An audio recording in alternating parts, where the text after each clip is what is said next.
இந்த மேஷராசிக்காரங்க பொதுவாவே வந்து பழனி போனா மிக சிறப்பான ஒரு பலன் அப்படிங்கிறது கிடைக்கும். ஸோ மேஷம்னாவே நமக்கு மேடு பகுதி அப்படின்னு சொல்லக்கூடிய இடம்.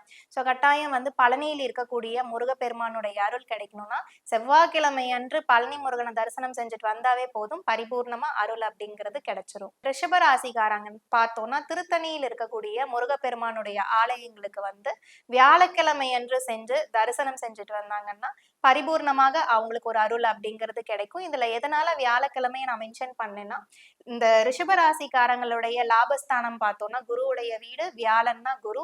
ஸோ கட்டாயம் வியாழக்கிழமை அன்று திருத்தணி போயிட்டு வரும்பொழுது பெரிய லெவல்ல இவங்களுக்கு மாற்றங்கள் வாழ்க்கையில வந்து கொடுக்கும். ஸோ அடுத்தது மூன்றாவதாக பார்த்தோம்னா மிதுன ராசி. இந்த மிதுன ராசிக்காரங்க எப்பயுமே வந்து சுவாமி மலையில வந்து அடிக்கடி தரிசனம் செஞ்சுட்டு ஒரு பாத யாத்திரையா செல்லும் பொழுது வீட்டுக்கு பக்கத்துல இருக்கிறவங்க தாராளமாக அடிக்கடி செல்லலாம். ஸோ வாரம் ஒரு முறை செல்லலாம். ஸோ இந்த மாதிரி வந்து அவங்க அடிக்கடி தரிசனம் செஞ்சாங்கன்னா சீக்கிரமாவே ஒரு உயர்வு நிலைக்கு வாழ்க்கையில வந்து அடைய முடியும். ஸோ அடுத்த நான்காவது ராசியாக கடக ராசி.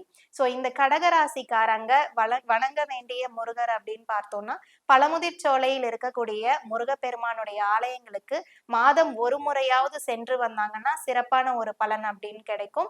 ஸோ வாரம் ஒரு முறை செல்ல முடியாதவங்க மாதம் ஒரு முறை செல்லலாம். அதுவும் முடியலன்னா 6 மாசத்துக்கு ஒரு முறையாவது செல்லலாம். அங்க இருக்கக்கூடிய முருகப்பெருமானுடைய திருவுருவ படத்தை வீட்டுக்கு வாங்கிட்டு வந்து வாரம் ஒரு செவ்வாய்க்கிழமை அன்று தீபம் ஏத்தி வழிபாடு செஞ்சாவே போதும், சிறப்பான ஒரு பலன்கள் அப்படிங்கிறது கடகராசிக்காரங்களுக்கு ஏற்படுத்தி கொடுக்கும்.